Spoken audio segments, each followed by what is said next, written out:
Olá, alunas e alunos, uma excelente tarde para vocês de domingo, com uma aula maravilhosa de história e vamos apresentar aí esse programa, não é? O Enem para Todos, democratizando o conhecimento, nada melhor do que a democracia, meus caros. E seguinte, gostaria antes de começar a aula, pedir para vocês se inscreverem aqui no canal, para darem aquele joinha maroto para fortalecer o trabalho e se para você não perder as outras aulas, ativa o sininho aí que você vai ficar no grau. Seguinte, pessoal, essa aula você tem um material aqui embaixo na descrição para você baixar. Depois da aula você vai lá e resolve as questões. Maravilha? E vai ter um plantonista aqui no chat, né, conversando com vocês, tirando as suas dúvidas, auxiliando aí na compreensão. Tudo bem? Meu nome é Júlio César, sou professor de História aqui do ESAG e hoje a gente vai trabalhar um tema muito interessante que está começando a cair com mais frequência aí nos vestibulares, principalmente no Enem. Tudo bem? A gente vai falar hoje sobre o continente africano em três momentos históricos. Vamos trabalhar a África no período pré-colonial, ou seja, antes da entrada dos europeus, da dominação europeia, do contato, não é isso? Vamos trabalhar a questão mercantilista e o colonialismo dentro da África ali, e também vamos trabalhar lá no século XX, na segunda metade do século XX, não é isso?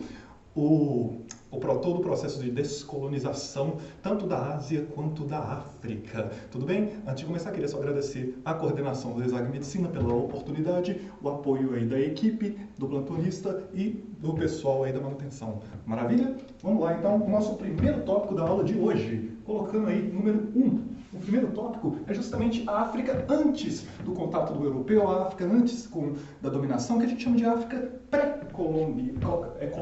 Então, coloca aí, África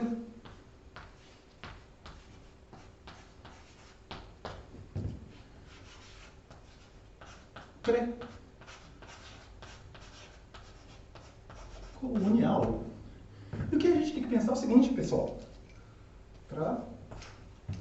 O continente africano é um continente, antes aí, vamos dizer, nesse período, é um continente marcado pela sua diversidade de reinos e impérios. Normalmente a gente tem uma visão muito limitada da África, né?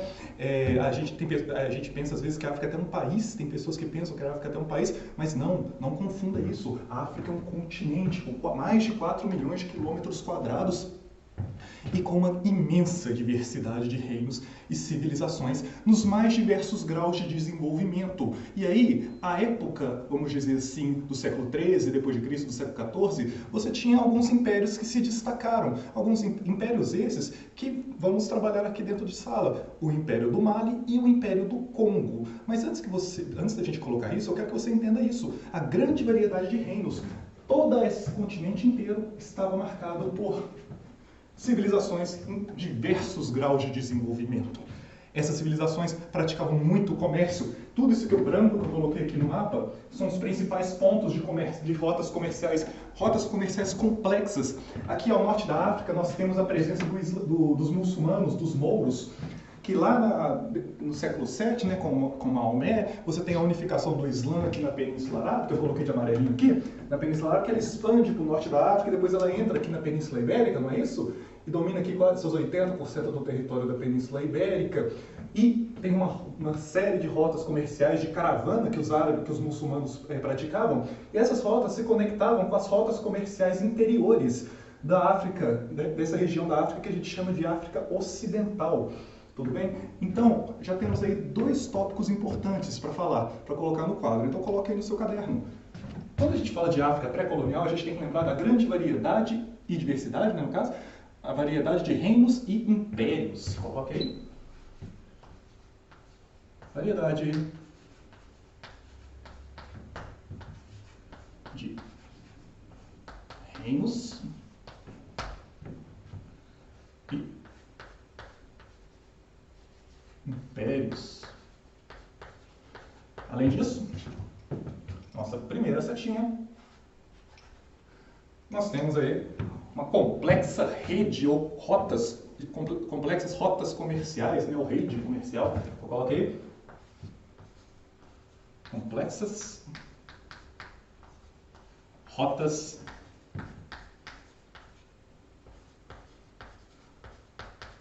comerciais. A última coisa que está faltando a gente falar é o seguinte: você tem uma diversidade, o quê? Diversidade étnico-linguística. Muitas tribos, muitas civilizações possuem idiomas próprios, cultura própria, e aí você tem uma grande variação, transformando a África num continente extremamente multifacetado e heterogêneo. E aí, pessoal, nós temos aí dois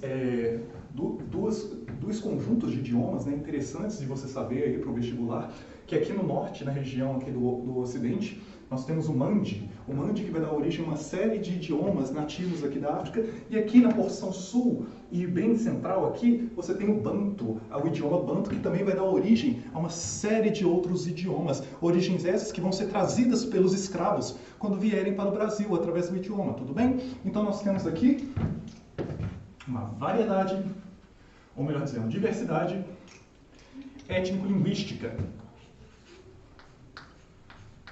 Diversidade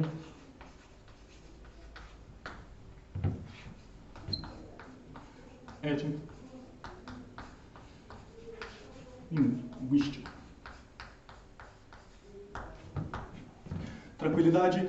Beleza. E agora a gente vai falar sobre os dois casos específicos. Dentro desse cenário que a gente traçou aqui, dois impérios se destacam. Temos o Império do Mali, que vai ser na região ocidental aqui da África, beleza? No norte da África. E temos o Império do Congo, que vai ser aqui na região do sul da África, tudo bem? E aí, o Império do Mali, a origem dele está no Vale do Rio Níger. O Rio Níger é esse aqui que passei.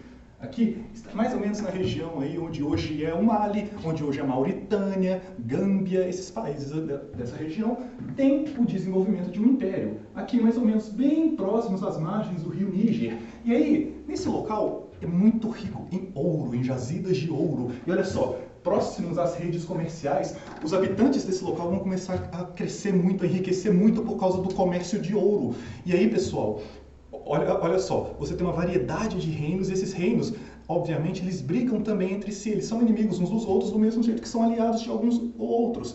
Acontece que é o seguinte, um cara chamado Sundiata Keita, da tribo que vai dar origem ao Império Mali, ele vai organizar uma aliança entre as tribos e os reinos locais e vai unificar esses reinos a partir de guerras contra os inimigos em comum. O que ele fez, esse Sundiata Keita? Essencialmente foi o quê?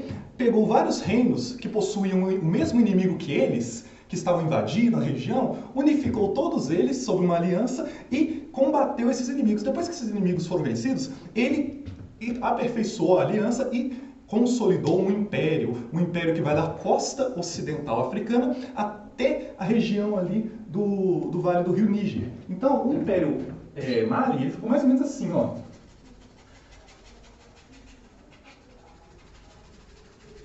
Pegando isso aqui tudo, e principalmente pegando as rotas comerciais. Não é à toa que ele vai conseguir enriquecer ainda mais, afinal de contas, o domínio das rotas comerciais em toda essa extensão laranja e ao redor aí da margem do rio Níger vai fazer com que esse império cresça bastante, tudo bem? Então a unificação dos reinos locais ali à margem do rio Níger vai ser feita a partir de Sundiata Keita, que vai ser o primeiro Mansur. O que é o Manso? O Manso é o líder supremo. E aí você tem uma divisão provincial, vão ter várias províncias aqui, todas essas províncias permanecem leal ao Manso. O Manso, o primeiro, no caso, que é Sundiata Keita. Então vamos colocar aqui tudo que a gente trabalhou.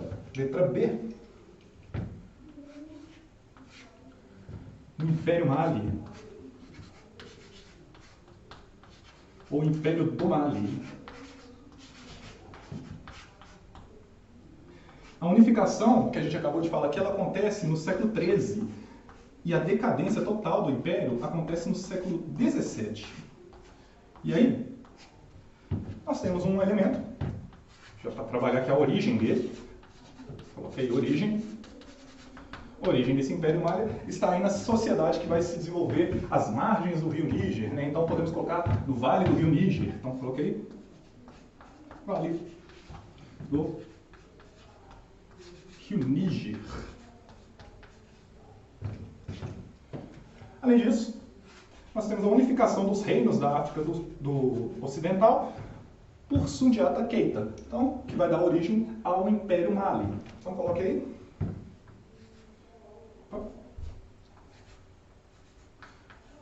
unificação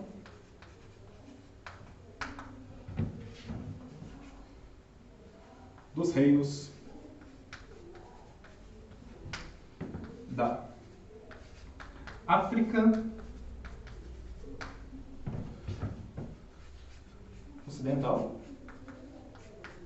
Toda aquela parcela ali que envolve a área laranja que eu desenhei no mapa, não é? Por Sundiata Keita, um líder guerreiro que se destacou aí no processo de unificação. Então, por Sundiata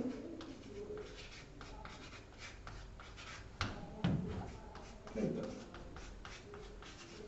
E como é que esse império se sustentava? A gente até falou que ele tinha o domínio sobre as rotas comerciais que estavam aqui, mas o grande fator de enriquecimento desse comércio é justamente a exploração de ouro e sal. O sal muitas vezes aqui, vindo das regiões desérticas. E detalhe, eles mantinham uma relação comercial com os muçulmanos, que estavam aqui em cima, bastante próxima mesmo, o que vai ser bastante interessante da gente entender. Por quê? Porque o Império Mali vai ser um núcleo intelectual. Aqui você vai ter a construção de centros de desenvolvimento científicos, algo parecido com as universidades que a gente conhece.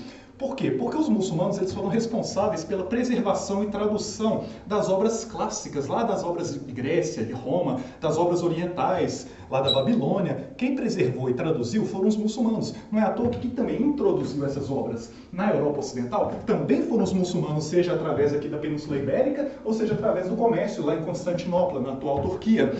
Os muçulmanos também comercializavam essas obras com o Império Mali, e o Império Mali passou a produzir uma variedade de pesquisas científicas. Também começou a desenvolver a ciência. Então tem esse aspecto interessante da gente estudar, focado aí no caráter científico do Império. Maravilha? Então vamos colocar aqui no outro lado, só marcar aqui o quadro.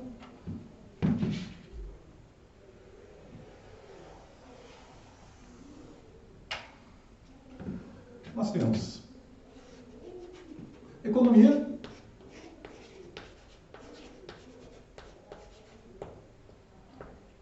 estamos falando aí da prática do comércio, né, no domínio das rotas comerciais e na exploração de ouro e sal, o que garantiu aí bastante enriquecimento e fortalecimento desse império. Então, comércio.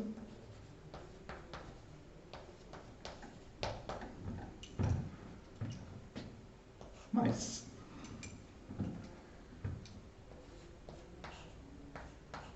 Exploração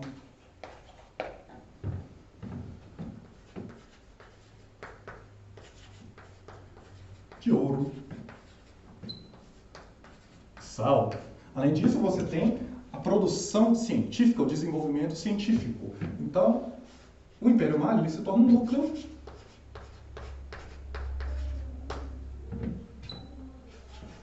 de estudos científicos.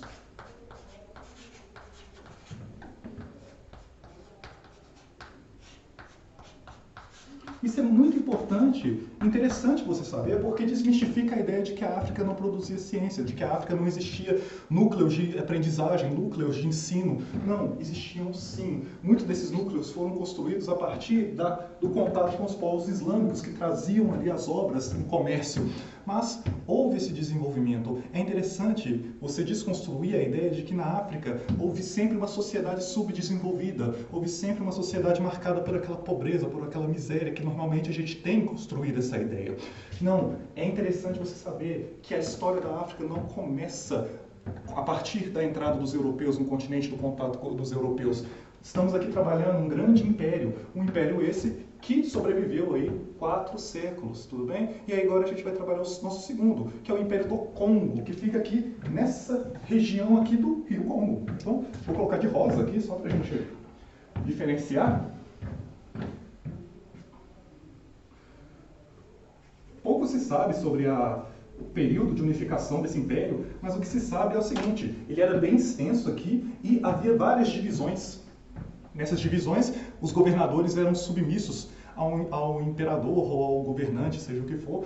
É basicamente parecido aqui com o Império do Mali, em alguns aspectos de política, não é? E é interessante saber uma coisa. No reino que os portugueses vão entrar em contato, chamava Nigongo. E o reino de Nigongo tinha um governador chamado Nigola. Beleza? O título de governador era Nigola. E aí os portugueses vão associar o título com o nome do local e vão chamar o local de Angola. E daí que vai vir uma boa parcela dos africanos escravizados que vão ali para Pernambuco lá. Beleza? Então, vamos colocar aqui a nossa letra C. Império do Congo, Congo com K mesmo. Dentro desse império, vamos lá para a origem. Eles vão surgir na região do Baixo Rio Congo, a região próxima aqui ao Oceano Atlântico, próximo ao Delta, vai ser onde eles vão surgir. Então, Baixo Rio Congo. A política é justamente aí um imperador com um conselho, esse conselho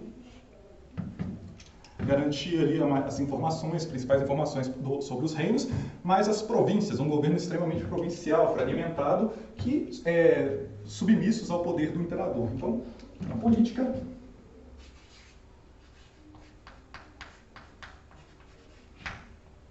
nós temos imperador,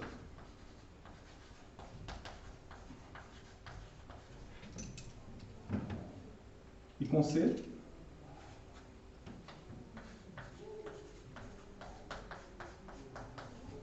mas vou botar com outra cor aqui para ficar melhor, mas as províncias.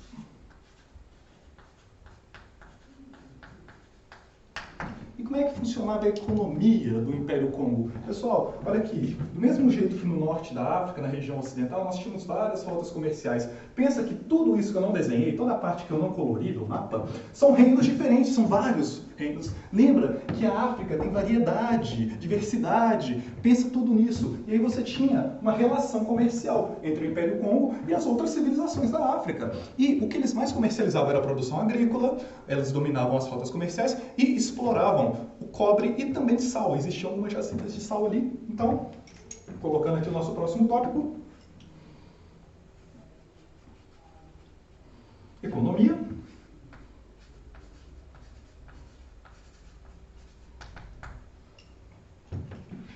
Nós temos o comércio. Seja da agricultura ou seja de derivados, como por de criação agropastoril, como couro, essas coisas assim. E podemos também colocar a exploração.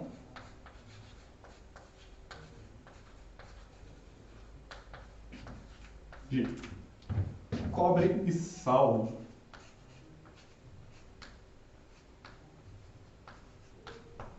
Tranquilidade, esses são os dois impérios aí com maior destaque, mais ou menos no século XIII e no século XIV, que a gente vai trabalhar hoje. Agora a questão é o seguinte, a decadência desses impérios, o que aconteceu para eles entrarem em decadência? Aconteceu uma coisa muito interessante, que vai alterar o rumo até da história humana. Nós temos o contato do europeu com esses povos africanos. E como que foi feito esse contato? A partir de qual ideologia? Qual que era o pensamento que norteava o europeu diante do contato? O pensamento mercantilista. E eu quero que você lembre disso, porque é o nosso segundo tópico da aula. Mas, por enquanto, vamos escrever aqui a decadência. Vou apagar essa parte aqui.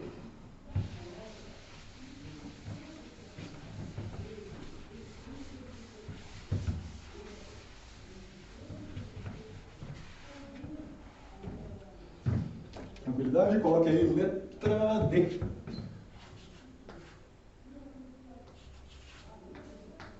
Decadência. Está muito associado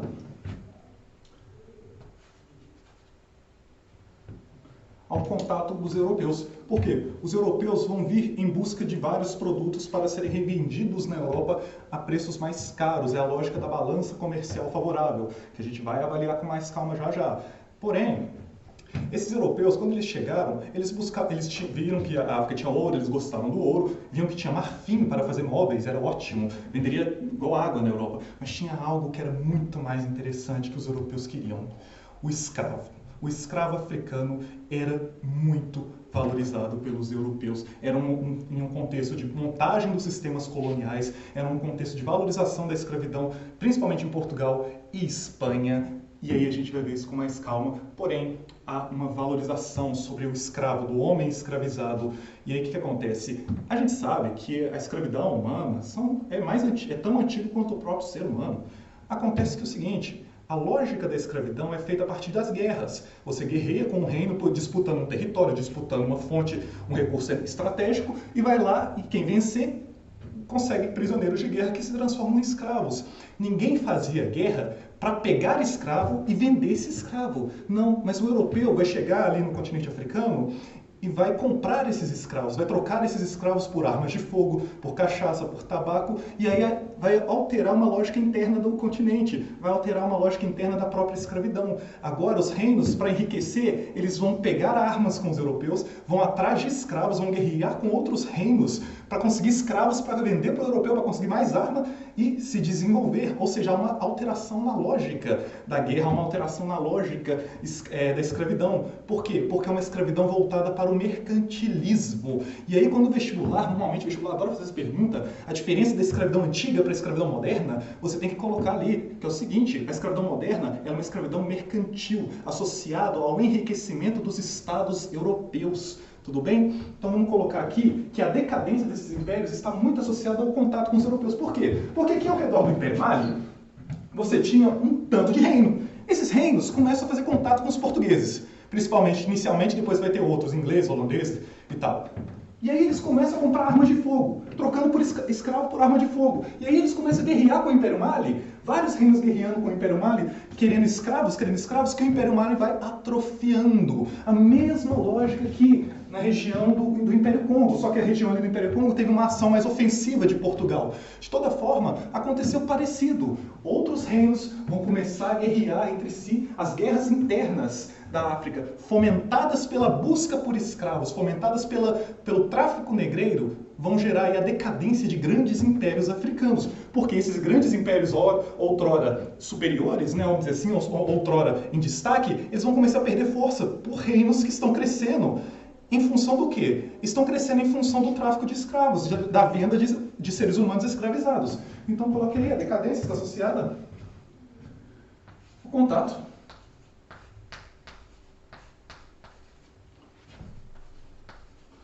com os europeus. Esse contato gerou uma série de guerras internas. Lembrando que o europeu não ia lá e capturava o africano, não, ele fomentava que outras tribos, outros reinos guerreassem e fizessem escravos. Então, temos aí a lógica das guerras internas. Guerras internas que estavam aí, de alguma forma, associadas ao tráfico de escravos.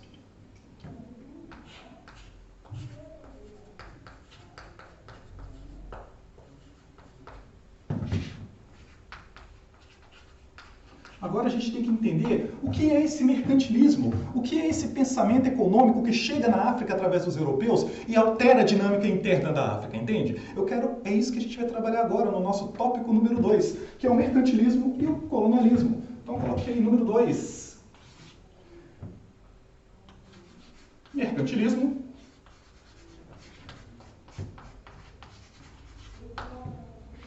colonialismo.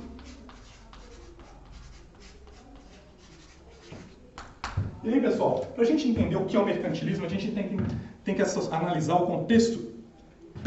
A gente tem que analisar o contexto histórico de desenvolvimento dos estados modernos. Na Europa, aí, a partir do século XIV, início do século XV, na transição da Idade Média para a Idade Moderna, verifica-se a formação dos estados modernos, não é isso? Durante a Idade Média, nós tínhamos o poder descentralizado ali nas mãos dos senhores feudais, e aí, na passagem da Idade Média para a Moderna, nós temos o processo de centralização do poder nas mãos dos reis, a formação desses estados absolutistas que vão possuir um sistema, ou melhor dizendo, uma estrutura. Essa estrutura, o que sustenta o Estado absolutista, o que sustenta esse Estado moderno, a gente chama de antigo regime, beleza? E esse sistema, na esfera política, nós temos o absolutismo. Na esfera social, nós temos a divisão da sociedade em estamentos, não é isso? A sociedade estamental, sem mobilidade social. E aí, na esfera econômica, nós temos isso.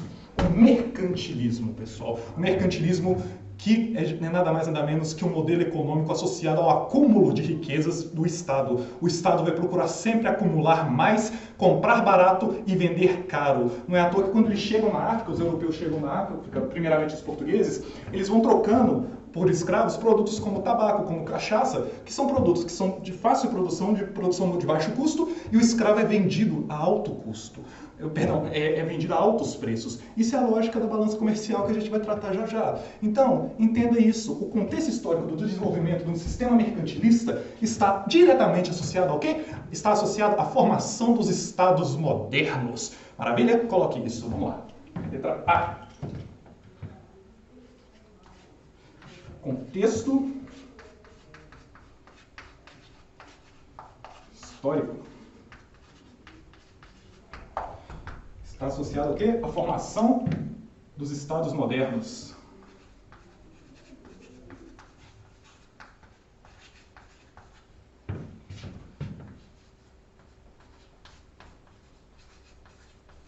Estados modernos. Esses estados modernos vão possuir como estrutura o que a gente chama de antigo regime.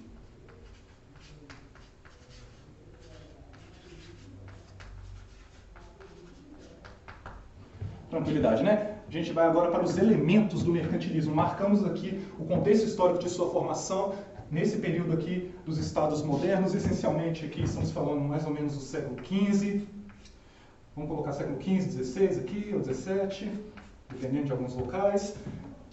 E agora a gente vai trabalhar os elementos do mercantilismo, o que você tem que saber do mercantilismo para a sua provinha. Beleza? Vamos lá. Provinha nada, né? 180 questões. Não é provinha nada, nem aqui nem na China.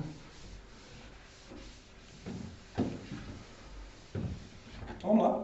Letra B, elementos do mercantilismo. Vou colocar elementos aqui para a gente agilizar.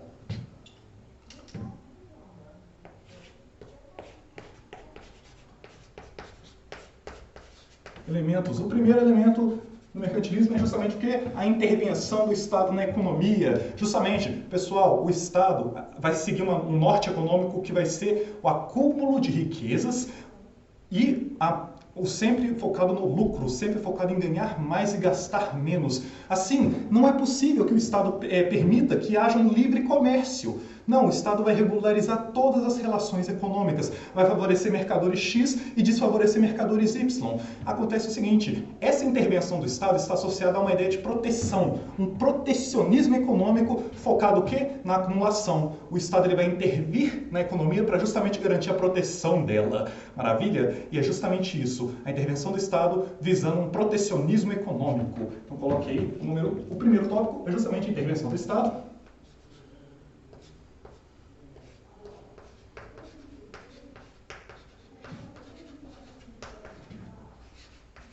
Do Estado. A economia.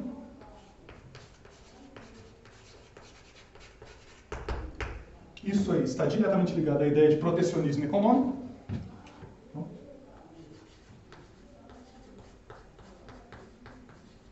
Isso.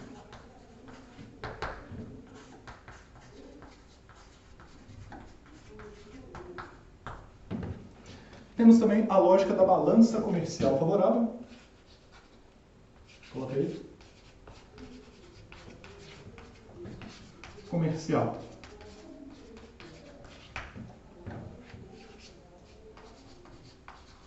Favorável.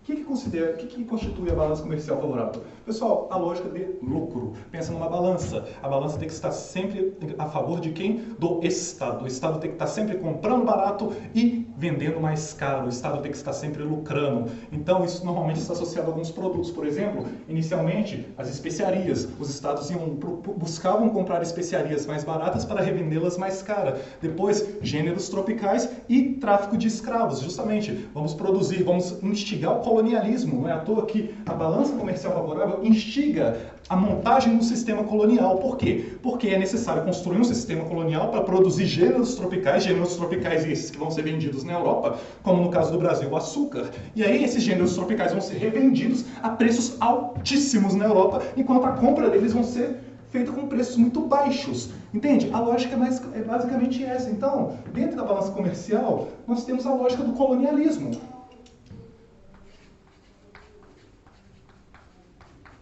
é justamente buscar colônias para garantir o enriquecimento do Estado, através desse sistema aqui, tudo bem? Não só o colonialismo, mas você pode colocar através do comércio mesmo. Comércio, você compra barato e vende caro, no caso das especiarias. Vou colocar aqui especiarias.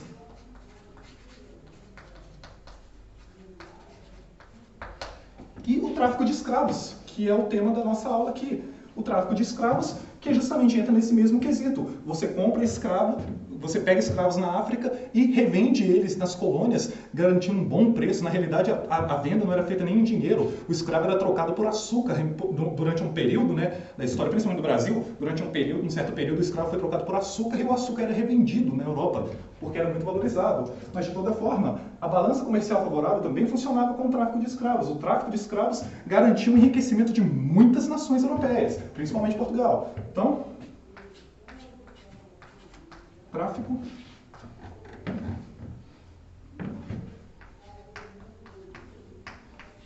de escravos. O nosso terceiro elemento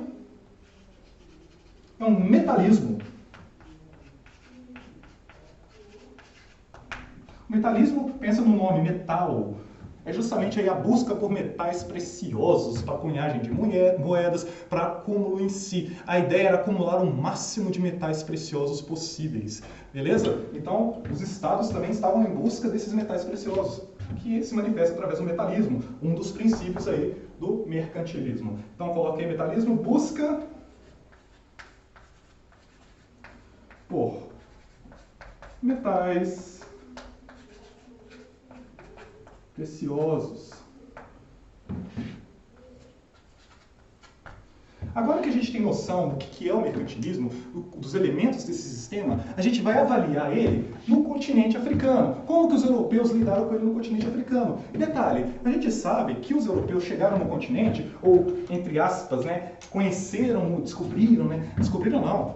continente através do que a gente chama de expansão marítima. Depois que Portugal conseguiu expulsar a influência islâmica e a Revolução de Avis estourou aqui, depois da vitória da Batalha de Aljubarroba, você tem a Revolução de Avis e a instauração de um Estado português. Esse Estado português vai investir na expansão marítima. Por quê? Porque não dava para ficar comprando especiarias das repúblicas italianas. As repúblicas italianas monopolizavam as especiarias e comprar delas e revender em Portugal saía caro demais. Era muito mais barato procurar uma nova rota para a África. Por que uma nova rota se tinha o Mediterrâneo aqui, descia pelo Mar Vermelho e cruzava aqui o Índico? Porque as repúblicas italianas controlavam o mar Mediterrâneo, as rotas comerciais não permitiam que as pessoas passassem ali sem serem tributadas. Bom, era necessário arrumar uma nova rota comercial e Portugal vai sair em busca dessa rota. E aí, esse contorno da África que acontece ao longo de mais de 60 anos é chamado de périplo africano. O que é isso? É justamente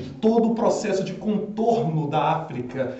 É chegar aqui no Ceuta, depois do Ceuta tem o cabo Costa Branca, Bojador, Mina, Costa da Mina, chega no Império Congo aqui, quando eles descobrem o reino de Nigonga, que eles vão chamar de Angola. Aí vem aqui, chega no Cabo da Boa Esperança, isso em 1688. E o processo começou com a conquista do Ceuta em 1488, me desculpem.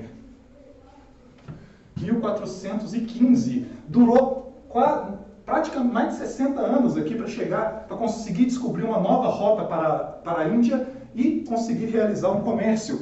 De toda forma, toda vez que eles chegavam em algum ponto, eles montavam uma feitoria. Essa feitoria servia de entreposto comercial em que eles trocavam com as civilizações locais. Essa feitoria, ao redor dela, era construir um forte, justamente para evitar ataques hostis. Bom, isso aqui foi feito em todos os pontos estratégicos que foram sendo encontrados. Então, inicialmente, as relações mercantis de Portugal, que depois outros países da Europa, como a Inglaterra, como a França, como a Holanda, iriam realizar de maneira parecida, mas, porém, inicialmente foi em Portugal, o início da relação mercantil era baseado na construção de feitorias, e nessas feitorias eram o quê? Realizado trocas de produtos que interessassem os portugueses, que pudessem ser levados para a Europa e serem revendidos. No caso, ouro, marfim e o mais importante que eles queriam, o escravo. Pessoal, aí eu faço uma pergunta para vocês. Por que o Portugal, principalmente os portugueses, tinham uma tradição de comprar escravos. Eu vou responder para vocês. Muitos historiadores defendem que o fato de a Península Ibérica ter sido dominada pelos mouros, né, os muçulmanos, por muitos séculos, e esses mouros comercializavam de tudo, inclusive escravos, como eles conviveram muitos séculos, acabou que o português, né, os ibéricos, eles aderiram a esse costume de vender, comprar e vender escravizados. Tanto que é uma coisa que não se fala muito, mas muitos dos primeiros escravos não foram enviados para a América, não foram enviados para as ilhas do Atlântico, não, eles eram enviados para a Europa. Primeiros escravos eram escravos domésticos, mas aí depois, diante do pensamento mercantilista, você tem a montagem do sistema colonial. Com a montagem do sistema colonial, Portugal vai começar a investir na plantação de açúcar na ilha do Atlântico, e aí esses escravos vão começar a ser enviados para a ilha do Atlântico. O negócio vai lucrar, vai dar muito bom, então precisa de mais mão de obra, mais escravo. Então você tem mais escravos sendo comprado, mais escravos sendo enviado, e aí eles vão pegar esse modelo desenvolvido na ilha do Atlântico de plantação de açúcar e vão jogar onde? No Brasil. E aí no Brasil vai começar a mandar um tanto de escravo para o Brasil também. É a lógica mercantilista. Os portugueses começam a enriquecer muito, não só com o colonialismo da produção de açúcar no Brasil, mas com o tráfico de escravos. E é isso que eu quero que vocês entendam. A relação mercantilista e a África é o tráfico de escravos. Tá? Tudo gira em torno do tráfico de escravos. Tudo bem? Beber uma água aqui. Maravilha. Vamos lá. Pagando esse lado aqui.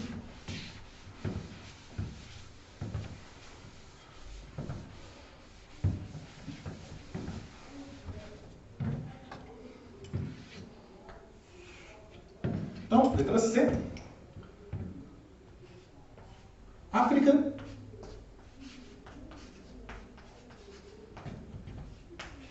E o mercantilismo.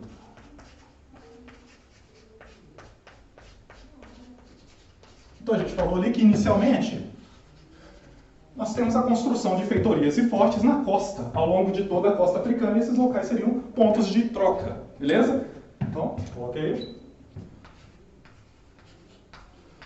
Construção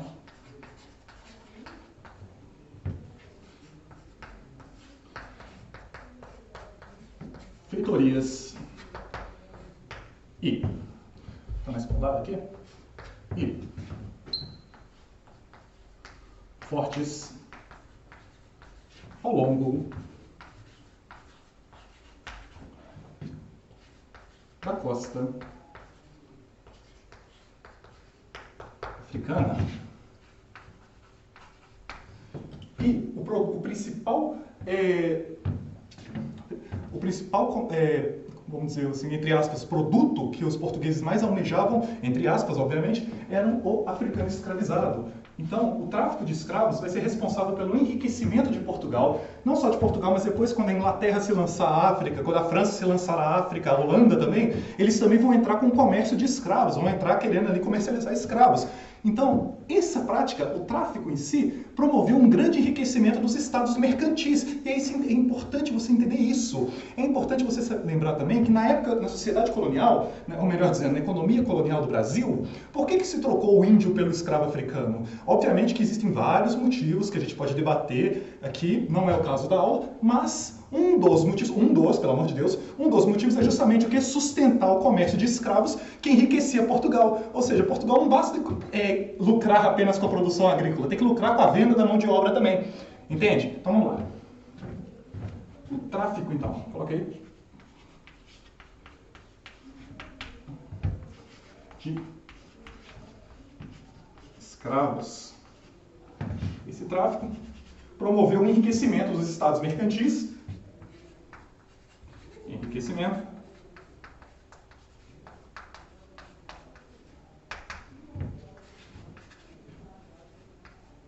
dos estados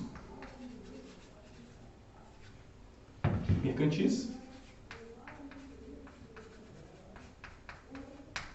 e promoveu uma alteração na dinâmica interna da África, porque justamente aquilo que a gente falou, vários reinos vão começar a fazer negócio com os portugueses, vão trocar escravos por armas de fogo e vão começar a atacar os reinos mais antigos, vão começar a guerrear para ter escravos. Se você entende isso, agora os africanos estão ao lado, os africanos aliados dos portugueses, eles começam a fazer guerra não para disputa de território, não para disputa de uma nascente, não.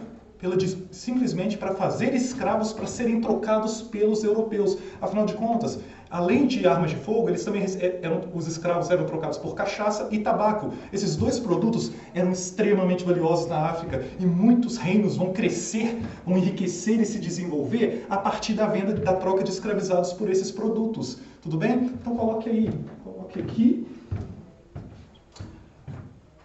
Vou colocar ali do lado, melhor.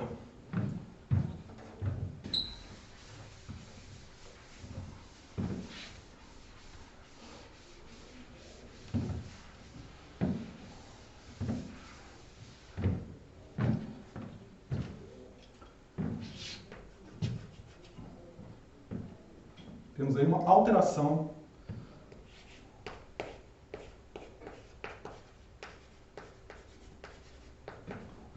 da dinâmica, seja dinâmica econômica, política e social. Isso vai alterar as três dinâmicas, as três esferas internas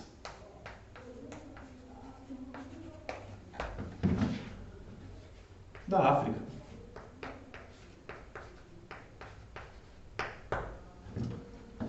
Tranquilidade, e aí esse lucrativo comércio vai mandar esses escravos para as Américas. Calcula-se que em 3 séculos, entre o século XVI e o século XIX, foram mais de 10 milhões, em média, assim, 10 milhões de escravos, ou melhor dizendo, de seres humanos escravizados, que foram transportados compulsoriamente para outros locais para servir de mão de obra. Desses 10 milhões, entre 4,8 e 5 milhões foi para o Brasil, só para o Brasil. Não é à toa que existe uma frase muito bacana não é nada bacana, mas ela é esclarecedora, que a construção do Brasil foi feita com 8 milhões de braços e 4 milhões de cadáveres. O que isso quer dizer? Quer dizer que o tráfico de escravos, um contingente na casa dos milhões de escravos que chegaram aqui no Brasil ao longo de 3 séculos, foram os responsáveis pela construção desse país, e eles morreram ao longo desse processo, morreram pelos maus tratos, morreram porque de fato morriam. O tempo de vida média do escravo no Brasil era de 7 anos, o que vinha da África, né? O que vinha direto da África, não o que nascia aqui no Brasil, mas o que vinha aqui na África, normalmente, no século XVI e XVII, principalmente, a expectativa de vida dele era de viver 7 anos aqui. Ele não aguentava, tanto que os compradores de escravos, eles compravam, quando eles compravam, eles já compravam pensando no outro. Por quê? Porque um escravo se pagava em 5 anos. A conta, o valor de um único escravo, em boas condições para trabalhar nas colheitas, ele se pagava, melhor dizendo, em 5 anos, e aí o proprietário já pensava no outro escravo, ou seja, era uma lógica descartável. Entende? Por que quando esse historiador ele fala que são 4 milhões de cadáveres? Por quê? Porque esses africanos foram tratados como descartáveis, quando eles não aguentavam mais o tranco. Beleza? Então é interessante você saber isso. Bom, o próximo tema da aula vai ser mais focado no século XX. Beleza? E o século XX, a gente está no século XVI e a gente vai ter que dar um salto imenso para o século XX, então a gente vai ter que fazer algumas ponderações aqui para a gente analisar melhor o que aconteceu. Tranquilidade? Nesse período que a gente estuda, né, é o período que a gente fala de Idade Moderna, é o período da formação dos estados modernos, ele vai acabar com um elemento, a ascensão política da burguesia. A ascensão política da burguesia acaba com os estados absolutistas, com o antigo regime, não é à toa que o antigo regime vai ter esse nome na época contemporânea. E aí o que acontece? Qual que é o marco da passagem da Idade Moderna para a Idade Contemporânea? O marco é a Revolução Francesa, tudo bem? O que significa a Revolução Francesa? Significa a ascensão política da burguesia e o sepultamento do antigo regime. Obviamente que a Revolução Francesa não foi responsável por sepultar o antigo regime na França, isso aconteceu na Revolução de 1830, mas a Revolução Francesa gerou um abalo sísmico político tão grande na Europa que propagou as ideias liberais. Quando eu falo ideias liberais, eu estou falando de ideias iluministas, a ponto de alterar todas as estruturas, promovendo a ascensão da burguesia em vários estados europeus. Acontece que o seguinte, quando a burguesia ascende politicamente, ela começa o quê? Ela começa a implementar o seu projeto político, ela começa a implementar o projeto de poder. E qual que é o projeto de poder da burguesia no século XIX, agora estamos no século XIX? É justamente a industrialização. Desenvolver a indústria é importante porque garante um maior enriquecimento, tudo bem? O século XIX é a era das indústrias, né? Ou como diria o Hobsbawm, uma parcela aí do século XIX é conhecida como a era do capital, que é justamente o grande desenvolvimento das indústrias. Bom, o que acontece, pessoal? Cada indústria, para conseguir sobreviver, necessitou criar barreiras alfandegárias e se limitar apenas ao seu público local do seu país, apenas à população do seu país. Acontece que quando uma indústria produz demais, muito em baixo custo, ela não consegue atender apenas a população do país, ela precisa mandar produtos para outros locais. Só que a Europa estava toda sendo industrializada. Olha só, toda sendo industrializada. E aí, não tinha local para mandar produto. Vai gerar a primeira crise do capitalismo, a crise de 1875, quando todos os países europeus estão fechados economicamente e suas indústrias produzindo a todo vapor, gerando um excedente de produção muito grande, e eles precisavam desovar esse excedente. Desovar onde? Eles precisam de mercado consumidor. Aonde que eles vão arrumar mercado consumidor no século XIX? Aqui! É justamente na África. E aí você tem o que a gente chama de imperialismo, que é justamente as nações europeias dominando os territórios da África para terem mão de obra barata, para terem mercados consumidores. Não só na África, mas na Ásia, também principalmente a Índia. E as duas nações que mais vão se destacar no colonialismo, nesse novo colonialismo, que a gente chama de neocolonialismo, vai ser a Inglaterra, o Império Britânico, e a França, tudo bem? Acontece que é o seguinte: essa dominação ela é justificada. Eles vão dominar os territórios africanos, as nações europeias, principalmente França e Inglaterra, e vão justificar através de uma missão civilizadora. Mas na realidade eles estão simplesmente ali querendo explorar a mão de obra.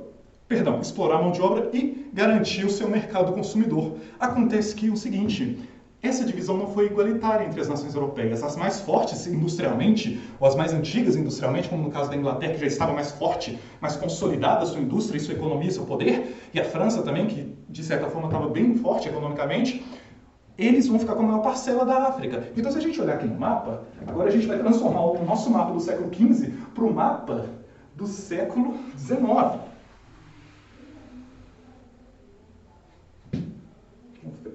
Fechar aqui essas coisas.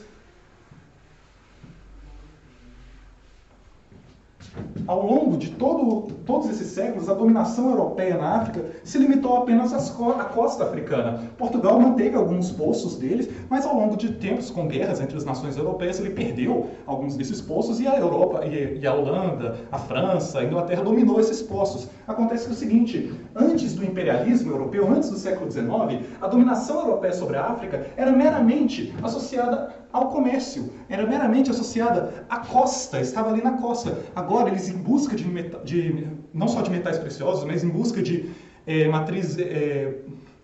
mercados consumidores, em busca de matéria-prima para as indústrias, eles vão adentrar ao território do continente, eles vão buscar novas fontes de energia ali no continente, e aí você tem a divisão da África, a divisão essa que não envolveu nenhum representante das nações africanas, nenhum. Basicamente, estamos falando do Congresso de Berlim de 1886, e aí você tem aí a África Britânica, que é justamente um grande corredor que vai do Egito até a África do Sul, porém ele para no Congo, ele tem um hiato aqui porque o Congo é da Bélgica, beleza? De amarelo aqui, vou colocar aqui, e aí depois volta, a África do Sul toda fica para Inglaterra. Nós temos as colônias portuguesas, que eu vou colocar de laranja, que é Angola, por exemplo. Angola, desde a época aqui da expansão marítima, e Moçambique, aqui do lado, você tem Guiné-Bissau, aqui, que era também de Portugal, e a África Francesa, ela se limitava aqui à região do Ocidente, o Café de Branco, que essa região toda aqui, a maior parte dela era África Francesa, inclusive aqui a ilha de Madagascar também era francesa. No Oriente, a Inglaterra tinha mais possessões. A Índia britânica, que se estendia no atual território do Paquistão e da Índia, você tinha a Indochina francesa. Então, é uma série de colônias. Colônias essas que serviam para alimentar, beleza? Alimentar essas indústrias. Como a divisão não foi igualitária, algumas nações recém-independentes, movidas por um sentimento nacionalista muito forte, vão começar a contestar essa divisão, principalmente a Alemanha e a Itália. E aí, pessoal, você tem a soma das disputas pelas colônias na África e na Ásia, somado a ao nacionalismo da época, que é justamente era um nacionalismo mais focado no ódio do outro do que no companheirismo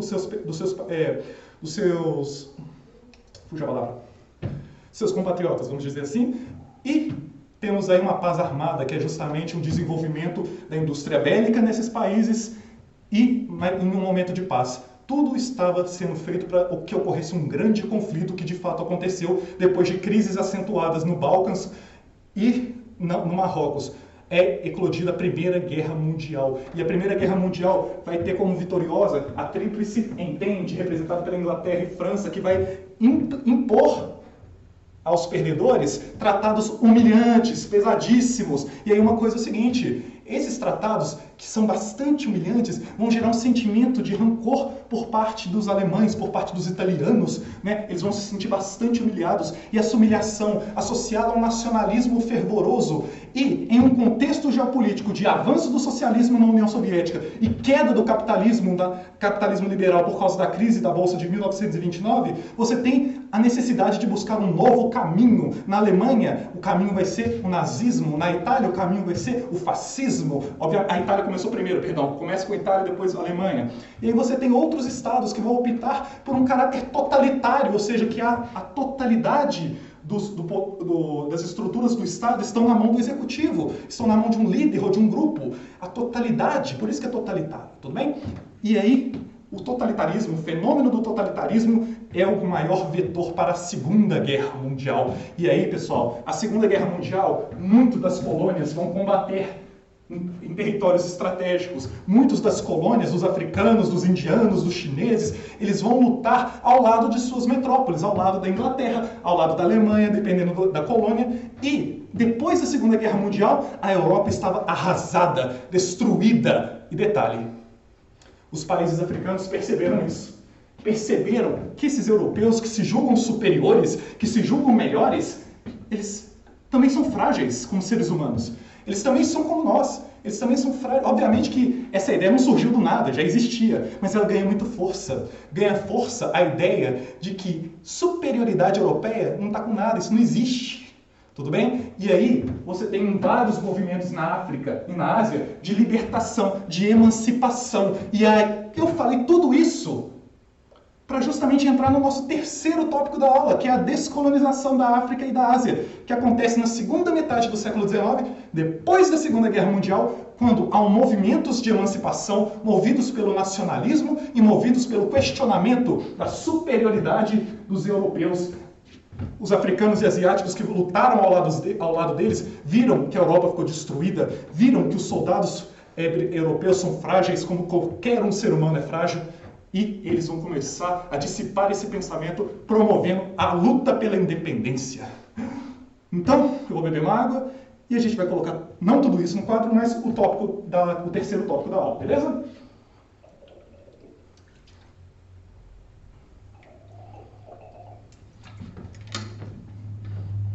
Obviamente que tudo isso que foi falado aqui merece uma aula própria. Eu só passei um pano aqui rapidão, fiz uma conexão aqui para a gente dar mais sentido à aula, beleza? Então, número 3. Vamos para o tópico número 3. Descolonização. Tá. África e Ásia. Acontece aí no século XX. A primeira coisa que a gente vai trabalhar é o conceito de descolonização. O que foi isso? Bom, justamente movimentos de emancipação política em países africanos e asiáticos após a Segunda Guerra Mundial. Lembre isso, quando bater descolonização, emancipação, lembra disso. Lutas pela independência ou pela emancipação em países africanos e asiáticos após Segunda Guerra Mundial. Então, letra A, já coloca aí conceito.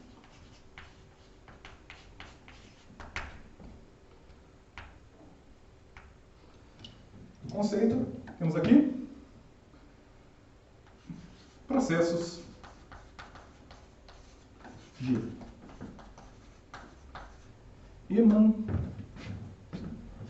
emancipação de países africanos e asiáticos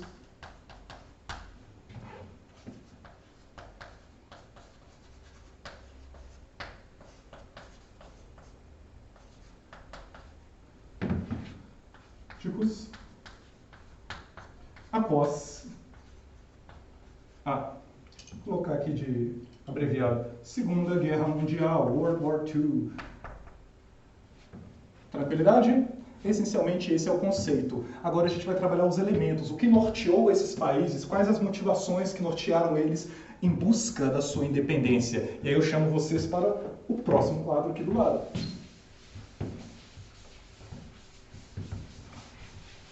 Letra B, elementos.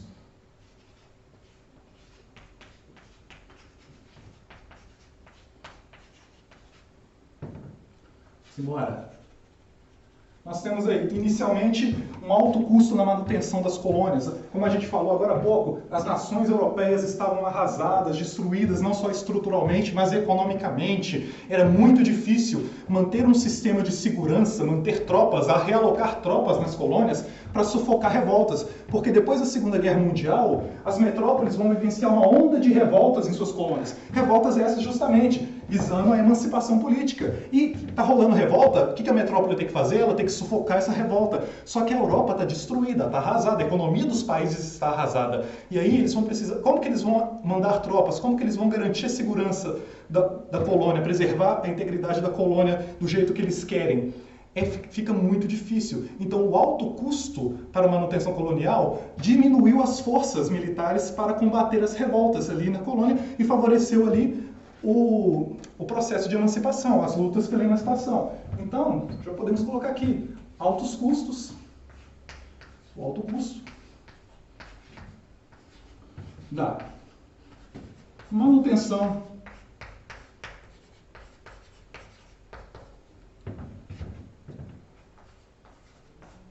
colonial.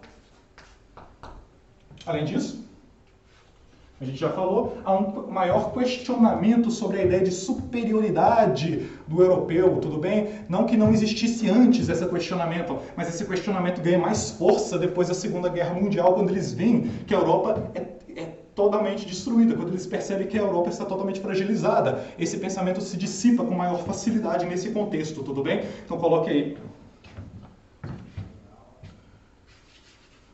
Questionamento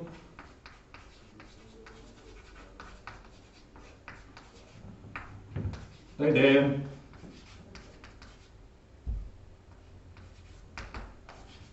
de superioridade, vou colocar entre aspas aqui, né? Pelo amor de Deus, entre aspas, europeia.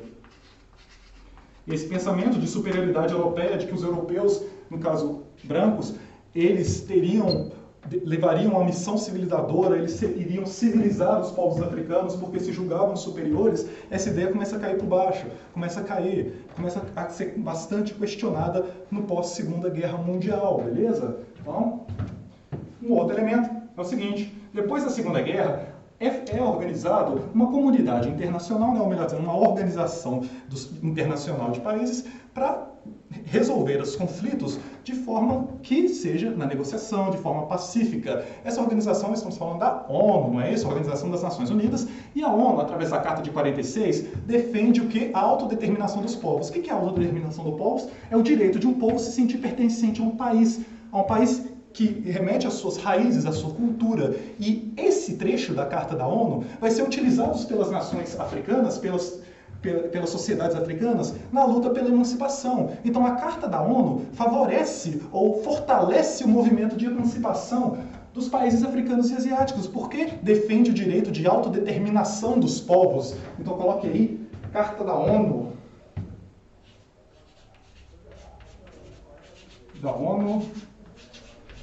Essa carta de 1946, que defendia o direito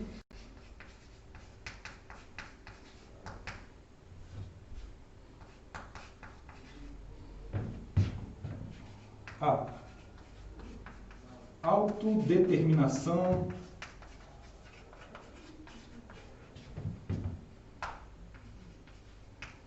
dos povos.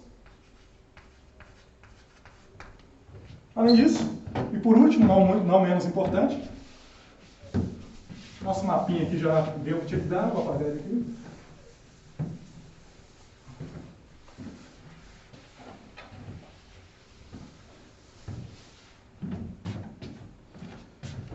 depois da guerra, há uma nova ordem mundial, uma ordem que a gente chama de bipolar, em que há uma disputa por zonas de influência entre a União Soviética e os Estados Unidos, e essa disputa também vai acontecer na África e na Ásia. Vai acontecer em muitos países de a União Soviética financiar movimentos revolucionários, financiar movimentos guerrilheiros. Os Estados Unidos também vão financiar justamente para criarem zonas de influência, para que esses países que vão se emancipar se tornem zonas de influência ou soviética ou estadunidense, tudo bem? E aí você tem um outro elemento desse processo de descolonização, a atuação aí dos Estados Unidos e da União Soviética. Então vamos colocar aqui. Disputa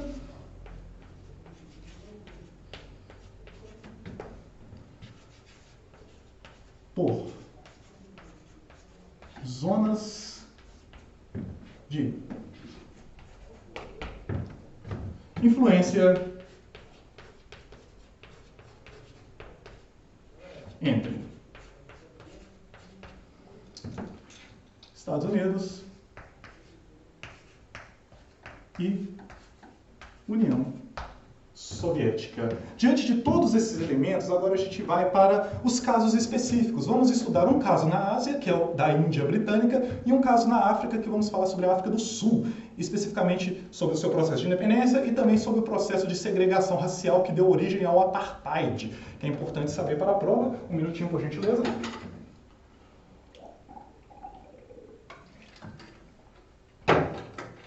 Vamos lá. Letra C. Índia Britânica.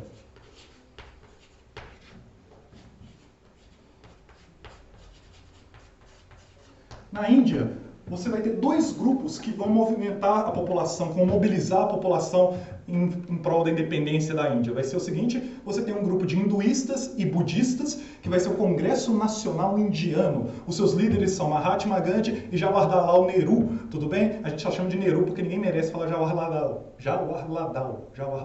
viu? Até dificuldade até de falar esse nome. Bom, enrola a língua. Esse grupo, o Congresso Nacional Indiano, foi fundado em 1885 e defendia uma resistência pacífica à dominação inglesa. Eles defendiam que era necessário você boicotar os produtos ingleses. Afinal de contas, as colônias serviam de mercado aos consumidores que alimentavam as indústrias na Europa, a indústria na Inglaterra, no caso. E se você deixasse de comprar os seus produtos, os produtos deles, né, você estaria fragilizando a sua indústria, e o Gandhi e o Nehru vão defender muito isso. Também vão defender a desobediência civil, justamente modos de resistência pacíficos para garantir a emancipação da Índia. Então coloque aí. Temos o Congresso Nacional Indiano.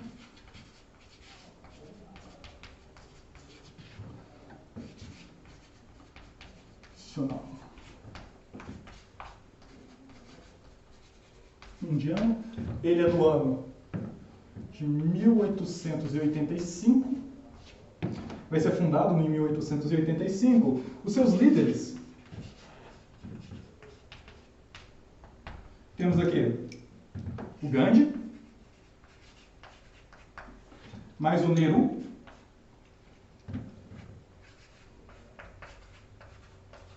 tudo bem? E eles defendiam aí uma resistência pacífica, boicotes aos produtos. Era muito comum Gandhi ser visto tecendo as próprias roupas. Por exemplo, justamente, em vez de comprar o tecido britânico, da indústria britânica, eu mesmo vou fazer a minha própria roupa. E aí, de uma maneira para controlar o movimento, que os seguidores, né, do Congresso Nacional Indiano ficou na casa dos milhões de pessoas, e normalmente estourava conflito armado, normalmente estourava guerras internas e tal. Para controlar esse movimento, Gandhi fazia até greve de fome. As pessoas se sensibilizavam muito pela greve de fome do Gandhi, porque viam nele como um grande líder. Vejam um filme na Netflix, enquanto tem na Netflix, né? Netflix tira tudo. Veja na Netflix o filme Gandhi, é muito bom, vencedor de Oscars, vai trabalhar muito bem esse cenário aqui de luta pela independência na Índia, principalmente a questão da resistência pacífica, tudo bem? Então coloque aí resistência pacífica.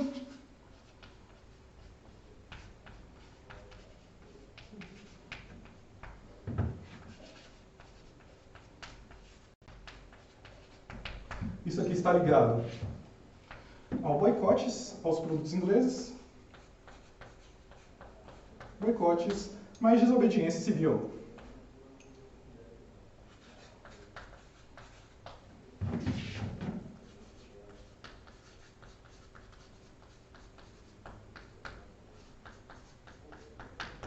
Bom, existia um outro movimento, não era essencialmente contrário ao objetivo do Congresso Nacional Indiano, o mesmo objetivo, conseguir a emancipação da colônia britânica, mas utilizava-se de métodos diferentes. Era um movimento composto essencialmente por muçulmanos, lembrando que a Índia, a região da Índia, tem tanto hinduístas, budistas como islâmicos, né?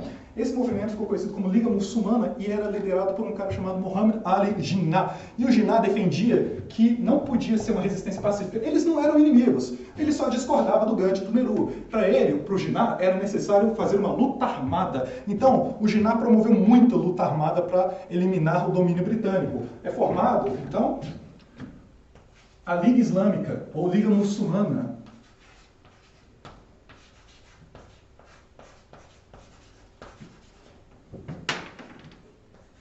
A Liga Muçulmana foi formada em 1905. Tinha como líder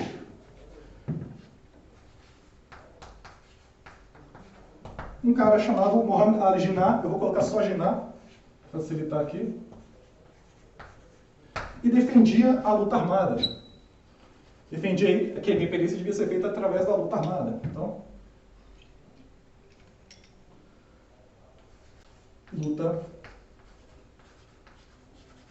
armada. Acontece que a Índia vai ficar independente só em 1947. A colônia britânica vai dar origem a dois países, no caso a Índia e o Paquistão. Tudo bem?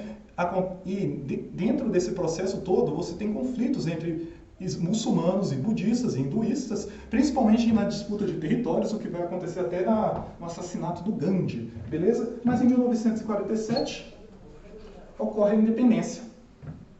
Vou colocar aqui de branco mesmo.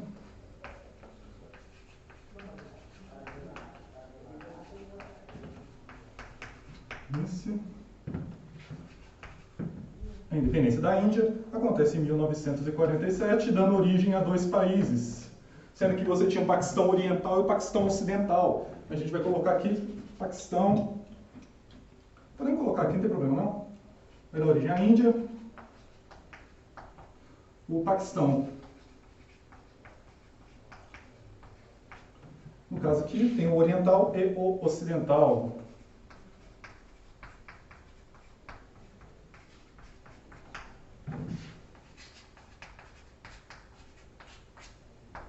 Tudo bem? Tranquilidade. Agora a gente vai para o caso da África, beleza? Na realidade não. Nós vamos falar sobre algo que vai motivar uma série de movimentos emancipacionistas na África, não só incentivar, mas fortalecer. Vai ser o Congresso Internacional de Países Recém-Emancipados. Entre eles, a própria Índia vai estar ali na reunião. Essa reunião vai ficar conhecida como Conferência de Bandung. E vai ser feita na cidade de Bandung, e nessa conferência, os países recém-emancipados vão defender a cooperação deles em favor da emancipação de outros países que estão em lutas revolucionárias, que estão lutando contra o imperialismo. É justamente uma cooperação a favor do anti-imperialismo na África e na Ásia. Eles também vão defender o não alinhamento desses países aos Estados Unidos e à União Soviética. Muitos deles vão perceber que a União Soviética e os Estados Unidos tinham intenções de transformar esses países em zonas de influência. Depois que eles auxiliassem no processo de revolução, eles iriam transformar em zonas de influência. Então, essa conferência de países recém-independentes vão começar a propagar a ideia de que não se misturem com os Estados Unidos, não se misturem com a União Soviética, não se deixe transformar em uma zona de influência. E por fim eles vão defender, ou melhor dizendo, vão defender o combate à segregação racial. Segregação racial que estava acontecendo com muita força na África do Sul. Então vamos colocar aqui, é importante essa conferência, já foi cobrada aí nos vestibulares, então coloca aí. Vou pegar esse lado aqui também, para facilitar o esquema.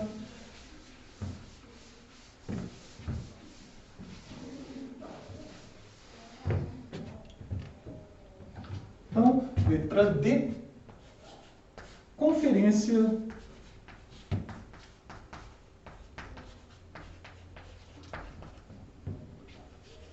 de Bandung.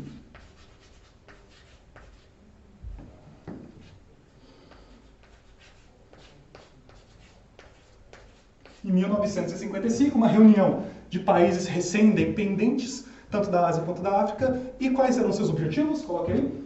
Defendiam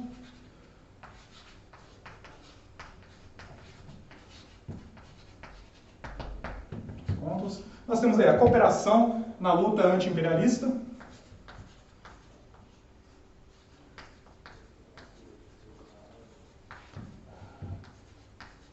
Na luta anti-imperialista, vou colocar aqui juntinho, espremidinho aqui, mas dá. Anti-imperialista, temos aí a defesa do não alinhamento às potências bipolares.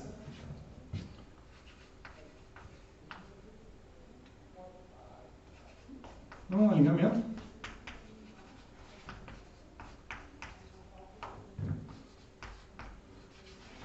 As potências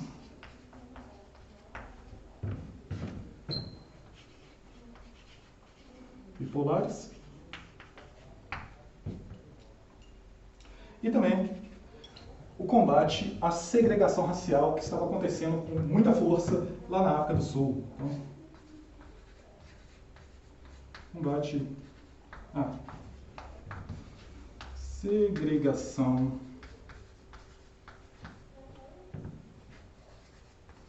racial. Tranquilidade? Essa conferência vai dar muita força a movimentos de emancipação na África, movimentos como o de Angola, de Moçambique, de Guiné-Bissau, da Argélia. Esses movimentos todos vão ganhar muita força a partir da realização dessa conferência. No caso aqui agora, a gente vai estudar, para fechar a aula, né, o último tópico da aula, a gente vai estudar o caso da África do Sul e o apartheid especificamente. Então já coloque aí a letra E, nosso último ponto. Vou colocar aqui, vamos subir para cá. África.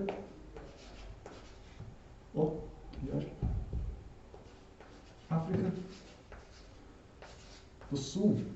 1965 é o ano de sua independência. Mas para a gente entender o que estava rolando na África do Sul, o que aconteceu na África do Sul para gerar o apartheid, para gerar sua independência, tem que entender os antecedentes históricos. A região da África do Sul, na realidade, era uma grande colônia holandesa e depois virou uma colônia britânica. Essa colônia envolvia a Namíbia, a África do Sul, Lesoto, o país do lado ali, que é o Suazilândia e tal. Bom, acontece que é o seguinte, nesses países existiam africanos brancos. Esses africanos eram descendentes de europeus que mudaram para lá durante o século XVI e XVII, normalmente eram os holandeses, e eles tiveram vários filhos lá e criou uma geração de brancos africanos ali. Beleza? Esses caras eram chamados de Afrikaners. Eles representavam mais ou menos, no máximo, 10% da população local. Só que eles criaram um regime de segregação racial. Desde da sua permanência ali na região, eles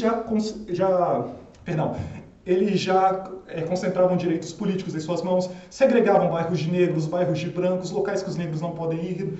Tudo bem? E aí, desde vamos dizer assim, o assentamento da colônia britânica, nós temos uma divisão entre brancos e negros, em que a minoria branca dominava a maioria que era negra. Era justamente uma segregação, porém essa segregação não era institucionalizada. Tudo bem? Então coloca aqui, rapidamente. Perdão. Antecedentes.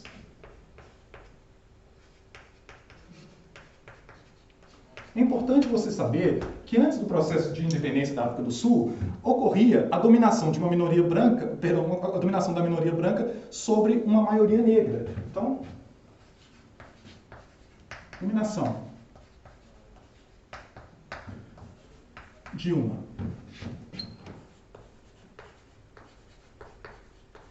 minoria branca, lembrando que essa minoria branca era africana, nasceu na África ali, só que é de descendência europeia, sobre a maioria negra.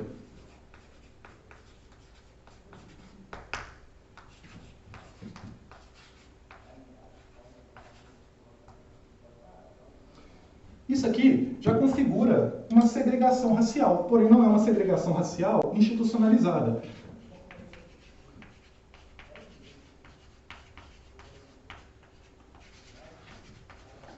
E, obviamente, que a base dessa segregação é no racismo, baseado naquela ideia do darwinismo social, de que o branco é superior que o negro, e isso vai ficar ali muitos anos na África do Sul. Acontece que é o seguinte, em 1947, essa segregação racial vai ser institucionalizada a partir do apartheid. O apartheid vai justamente definir um corpo de leis uma segregação total entre brancos e negros. Vai colocar no papel da lei que negros não têm direitos políticos, que não podem decidir sobre o futuro da nação, que eles devem compor a maior parte da mão de obra, beleza? Básica. Eles devem morar em bairros específicos, não podem cruzar com brancos, não podem dividir lugares com brancos. E aí você tem uma segregação institucionalizada pela própria colônia, pelo próprio local. E isso acontece em 1947 e dura até 1994, exatamente, quase 60 anos, aí, se você parar para pensar, de apartheid. Até passou mesmo, a África ficou independente, a África do Sul ficou independente, mas o sistema de apartheid continua do mesmo jeito. Então, olha só. Coloque aqui. Apartheid. Essa segregação começa em 1947 e vai até 94. Nós temos aí uma segregação total institucionalizada. Então,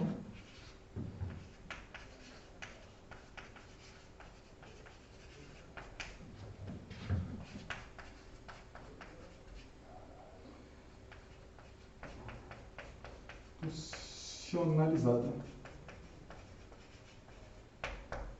E aí, ao passo que você começa em 1947, ou seja, ainda não tinha estourado, ou melhor dizendo, a África do Sul ainda não era independente, você vai ter um movimento de resistência, tanto ao apartheid, quanto um movimento de independência. No caso, vão estourar vários movimentos. O mais famoso vai ficar conhecido como Congresso Nacional Africano, que vai ter como líder Nelson Mandela. Tudo bem? Vou colocar aqui do lado.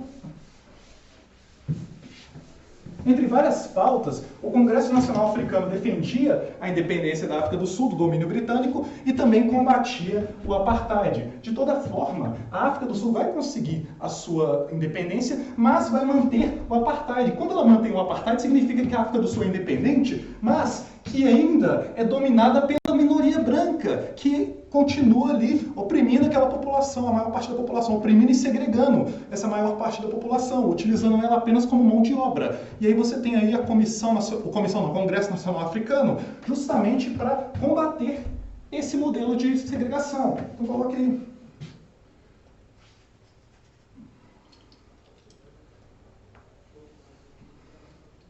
Congresso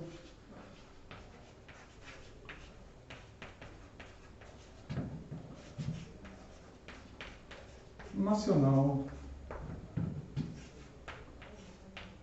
Africano. Tinha como líder, um dos líderes, né, que vai se destacar, o Nelson Mandela.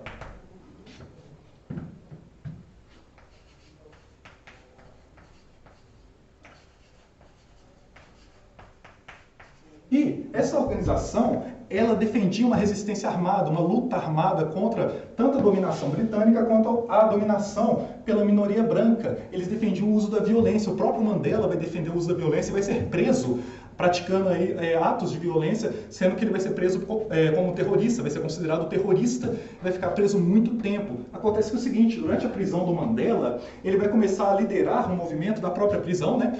E durante essa prisão, ele vai alterando um pouco as suas ideias. Ele vai começar a defender não a resistência armada, mas assim uma resistência pacífica. Tudo bem? O Mandela vai começar a defender uma movimentação, uma mobilização pacífica em prol do fim da segregação racial. Maravilha? E é muito importante você saber isso. Então, do mesmo jeito que o Congresso Nacional Africano ele defende a luta armada, em um certo momento ele vai parar de defender a luta armada e vai começar a defender uma resistência mais pacífica. Isso acontece muito na época que o Mandela estava preso. Então, colocando aqui, temos resistência, melhor dizendo, vou colocar o primeiro, o mais recente, o menos recente do mais recente. Temos aqui defesa da luta armada, né, inicialmente. E depois,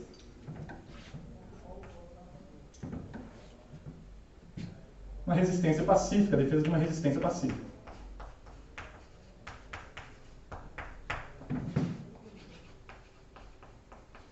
Mandela vai ser preso em 1962 e vai ser libertada apenas em 1993.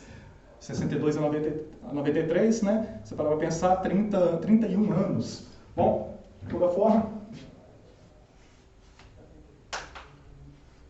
essa segregação racial ela vai começar a ganhar mídia. Esse modelo de apartheid, depois aí da independência da África do Sul, vai ganhar muitos holofotes da mídia. As pessoas vão começar a boicotar a África do Sul por causa disso. Muitas revistas estrangeiras, revistas muito fortes e influentes, vão começar a denunciar a África do Sul, o sistema, melhor dizendo, vão começar a denunciar o apartheid da África do Sul. Acontece, pessoal, que ao longo dos anos os países começaram a boicotar os produtos da África justamente por causa do apartheid. Não era algo que deveria ser financiado, não era algo que deveria ser apoiado. Era muito tenso a segregação entre brancos e negros ali na região. Era de uma violência absurda que a polícia utilizava contra a população negra. Se você vê, existem relatos assim de assustar mesmo, de você ficar assustado com o tamanho da brutalidade com que as pessoas eram tratadas. A maioria dos negros eram analfabetos porque não tinham acesso a um sistema de educação básico, eles ficavam com os piores hospitais, eles ficavam com os piores atendimentos públicos, tudo que não estava,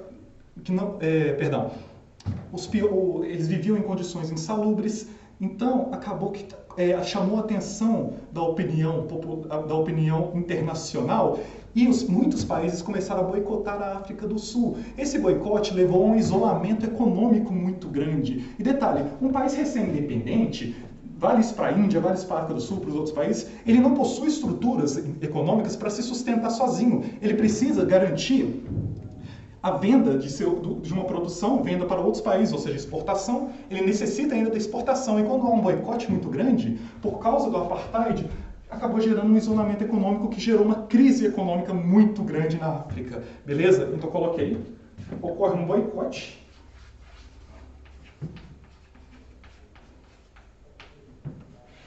A África do Sul.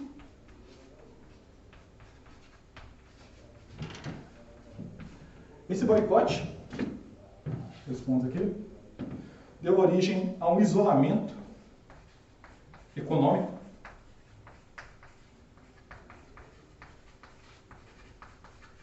Esse isolamento econômico proporcionou uma crise na África do Sul. Que crise. E aí, pessoal, era necessário alterar as estruturas, era necessário abolir o apartheid. Diante de uma movimentação interna, você tem o Congresso Nacional Africano e outra série de organizações lutando pelos direitos dos negros na África do Sul, pelo fim do apartheid, e aí você também tem um boicote, uma reação do mundo, de grandes países, de muitos países, contra esse modelo institucionalizado de segregação baseado no racismo. E aí, o que vai acontecer? Um novo presidente vai ser eleito na África do Sul, um cara chamado de Klerk, né? Franklin de Klerk, se não me engano. E esse cara, ele vai promover uma série de reformas para acabar e abolir com o apartheid. Então, vamos colocar aqui do lado. Frederick de Klerk.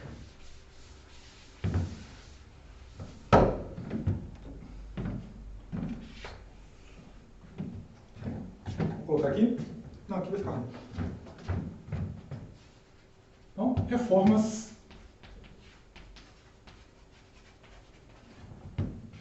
Vou colocar só Klerk aqui para facilitar. Klerk.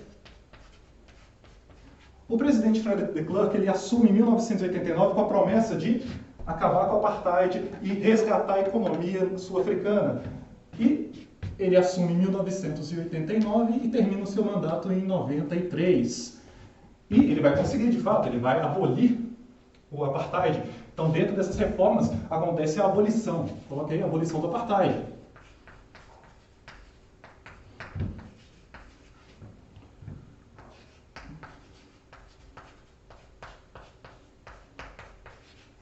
Não só isso, agora os negros possuem direitos políticos, há uma concessão de direitos políticos aos negros.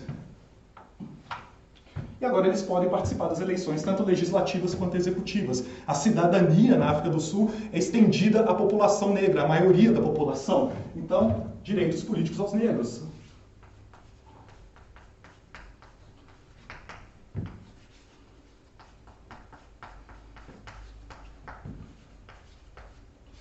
negros.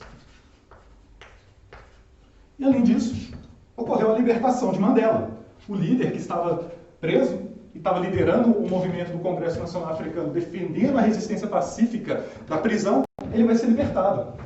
Então, libertação